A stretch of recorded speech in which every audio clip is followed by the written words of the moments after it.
সবাই ভালো আছো নিশ্চয়ই। আজকে আমি তোমাদের জীবের প্রবাহমানতা জনন বা রিপ্রোডাকশন পড়াবো। জনন বা বংশগতি কাকে বলে আর বংশগতির বা প্রয়োজনীয়তা কী?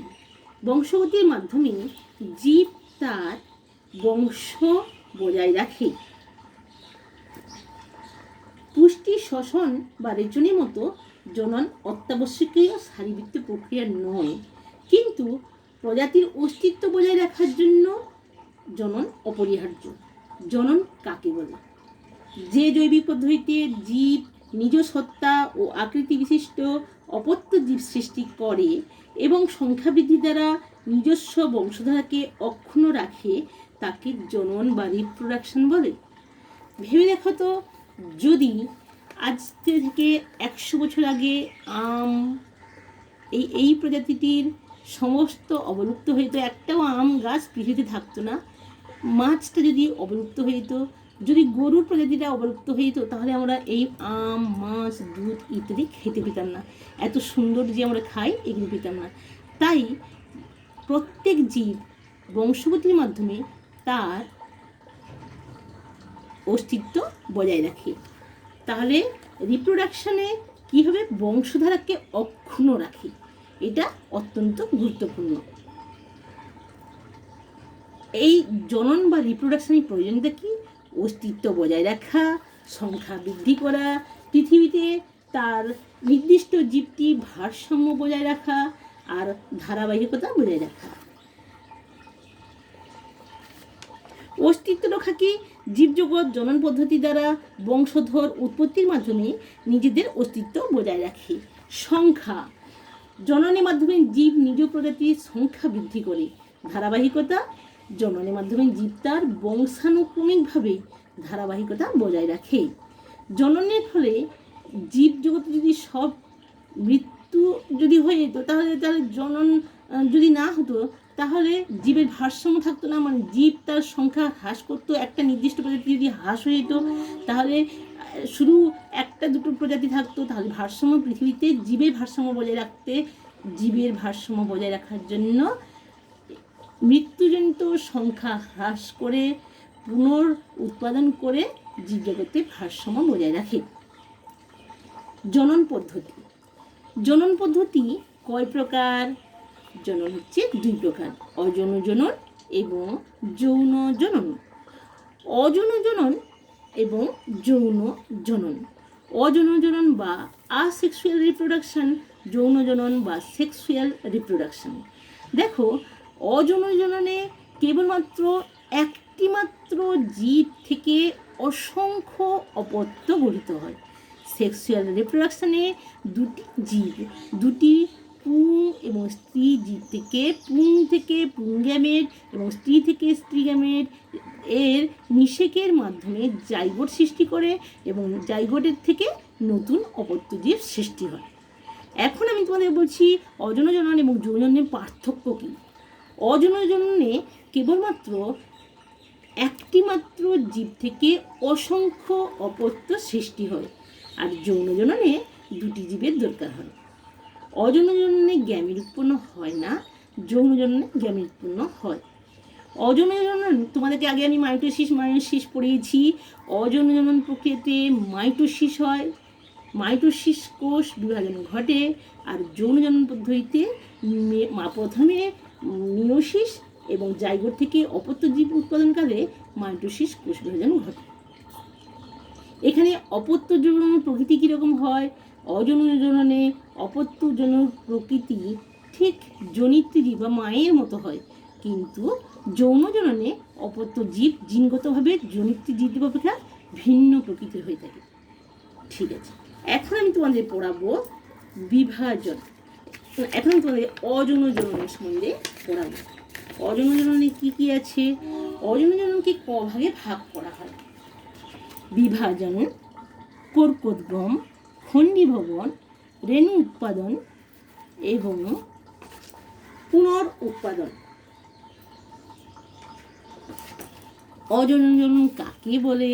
প্রথমে অযৌন জনন কাকে বলে বলছি, যে জনন প্রক্রিয়ায় গ্যামেট উৎপাদন ছাড়াই জনিত্রী জীবের দেহকোষ বিবাহিত হয়ে অথবা রেণু তৈরির মাধ্যমে অপত্য জীব সৃষ্টি করে তাকে বলা হচ্ছে অযৌন জনন। জীবের অযৌন জনন নিম্নলিখিত প্রকারের হয়ে থাকে। একই বিভাজন। আমি কি করেছি, প্রথমে দেখো অযৌন জনন এক্সাম্পল, উদাহরণ। প্রত্যেকটি প্রকারের উদাহরণ খুব সুন্দরভাবে প্রত্যেকটি মনে রাখতে হবে তোমাদেরকে। মনে রাখা বিশেষভাবে মনে রেখে তাকে প্রতিটি প্রকারের উদাহরণ যেন ঠিকঠাক হয়ে থাকে। আর আমি জানি আমার ছেলেরা খুব ভালো ছবি আঁকে, প্রত্যেকটি খুব সুন্দর করে স্কেচ করে প্রত্যেকটি লেবেল করবে। তো এই চ্যাপ্টারের এখানে প্রত্যেকটি জিনিস খুব ভালোভাবে ব্যাখ্যা করতে হলে ছবির দরকার আছে। ফার্স্টে বিভাজন বা ফিশন। বিভাজন কার কার হয়? ইউগ্রিনা, অ্যামিবা এবং প্লাজমোডিয়াম ইত্যাদি প্রাণীর বিভাজন প্রক্রিয়ায় বংশবিস্তার হয়। বিভাজন দুই রকমের, দ্বিবিভাজন আবার বহুবিভাজন। দ্বিবিভাজন কার হচ্ছে? দেখো অ্যামিবার দ্বিবিভাজন হচ্ছে। অ্যামিবা কি করে? দ্বিবিভাজন প্রক্রিয়ায় অ্যামিবার নিউক্লিয়াসটি প্রথমে বিবাহিত হয়ে দুটি অপত্য নিউক্লিয়াস গঠন করছে, পরে সাইটোপ্লাজমটি বিবাহিত হয়ে দুটো অপত্য অ্যামিবার সৃষ্টি করছে। এইটি হচ্ছে দ্বিবিভাজন। আবার প্লাজমোডিয়ামের কি হয়? বহু বিভাজন হয়। প্লাজমোডিয়ামের বহু বিভাজন পদ্ধতিতে বংশবিস্তার হয়। প্লাজমোডিয়াম দেখো এখানে এটা হচ্ছে সাইজন নিউক্লিয়াস, একটি অপত্য বা মাতৃকোষ। এটা হচ্ছে মাতৃকোষ। সাইজনটি অনেকগুলি অপত্য নিউক্লিয়াস সৃষ্টি করছে, সেখান থেকে মেরোজয়েড তৈরি হচ্ছে। এই সাইজন নিউক্লিয়াসটি বারবার বিবাহিত হয়ে অসংখ্য মেরোজয়েড গঠন করে। এই প্রক্রিয়াকে বলা হচ্ছে সাইজোগনি। মেরোজয়েডগুলি সাইজন থেকে মুক্ত হয়ে যাচ্ছে এবং নতুন প্লাজমোডিয়াম গঠন করছে, অপত্য প্লাজমোডিয়াম গঠন করছে। এরপর বার্ডিং বা কটু। আচ্ছা, উদাহরণগুলো কী করে মনে রাখতে? দেখো আমি রেখেছি ইউগ্রিনার ইউ, অ্যামিবা এবং প্লাজমোডিয়াম ইউএপি। ছোট্ট তুমি যে যেমন করে মনে রাখতে পারো, ছোট্ট একটা কিছু রাখবে যাতে এই বিভাজন পদ্ধতির জন্য যে প্রাণীগুলো যে উদাহরণগুলো আছে সেটাকে তুমি ঠিক করে মনে রাখতে পারো। এরপরে কোরকোদ্গম বা বার্ডিং। ইস্ট ও হাইড্রা এর উদাহরণ। ইস্ট এবং হাইড্রা। ইস্ট হচ্ছে এককোষী প্রাণী, ইস্ট। তার দেখো নিউক্লিয়াস, এটি একটি গ্রহণ। এই নিউক্লিয়াসটি বিবাহিত হয়ে যাচ্ছে এবং বিবাহিত হয়ে এটা হচ্ছে কোরকোদ্গম বা কোরক উৎপন্ন করছে। এগুলোকে বলা হচ্ছে কোরক বা বার্ড তৈরি করছে। এই কোরকোদ্গম কচু ও ইত্যাদি দেখবে ছোট্ট একটি করে অংশ তার পাশে গায়ে জড়ে থাকে, ঠিক সেই রকম একটি অংশ এগুলো। এই কোরকোদ্গম পদ্ধতিতে এই কোরকগুলো ভেঙে গিয়ে নতুন অপত্য সৃষ্টি করছে। মাতৃকোষ থেকে এগুলো ভেঙে গিয়ে নতুন অপত্য সৃষ্টি করছে। আবার অনেক সময় দেখা যায় ইস্ট কোরকটি মাতৃদেহ সংলগ্ন থাকে, পরে মাতৃদেহ থেকে বিচ্ছিন্ন হয়ে অপত্য ইস্ট গঠন করছে। কখনো কখনো ইস্টের কোরকটি বারবার বিবাহিত হয়ে টরুলা গঠন করছে। একে বলা হচ্ছে টরুলা দশা। একে বলা হচ্ছে বারবার কোরকগুলো বারবার বিবাহিত হয়ে এটা হচ্ছে টরুলা দশা। এবারে হচ্ছে খণ্ডী ভবন কোরকোদ্গম। আবার এখানে ইস্টের তো এভাবে হলো, কিন্তু হাইড্রার কী করে হচ্ছে? হাইড্রা দেখো এগুলোকে কোর্সিকা বলছে। এই হাইড্রার এখানে একটা করে কোরক তৈরি হচ্ছে বা বার্ড তৈরি হচ্ছে এখান থেকে দেখো আবার এটা ভেঙে যাচ্ছে, এই কোরকটা বৃদ্ধিপ্রাপ্ত হচ্ছে এবং ভেঙে যাচ্ছে, ভেঙে গিয়ে নতুন কোর্সিকা তৈরি করছে, আবার নতুন একটা অপত্য হাইড্রা সৃষ্টি হয়ে যাচ্ছে। হাইড্রাটা এইটা হচ্ছে কোরক, এইটা ভেঙে গিয়ে নতুন একটি হাইড্রা সৃষ্টি হয়ে যাচ্ছে।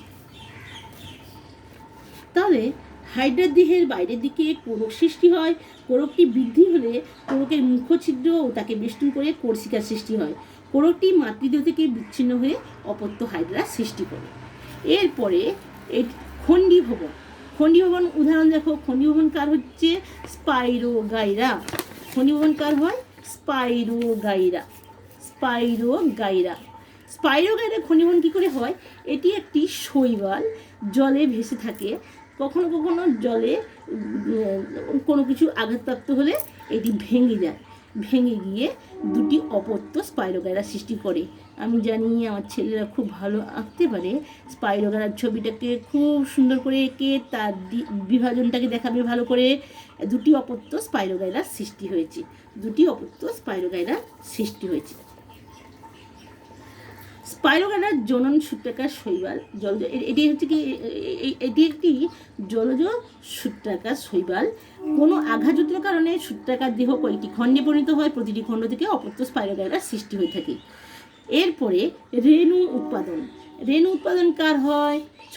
রেণু উৎপাদন দেখো ছত্রাক এবং মশের হয়ে থাকে। নিউকর, রাইজোপাস ইত্যাদি স্পোরাঞ্জিও রেণুর সাহায্যে, দেখো স্পোরাঞ্জিও রেণু, এগুলো হচ্ছে স্পোরাঞ্জিয়াম, এটাকে বলা হচ্ছে স্পোরাঞ্জিও রেণু, স্পোরাঞ্জিও রেণু, আর এটাকে বলা হচ্ছে স্পোরাঞ্জিওফোর।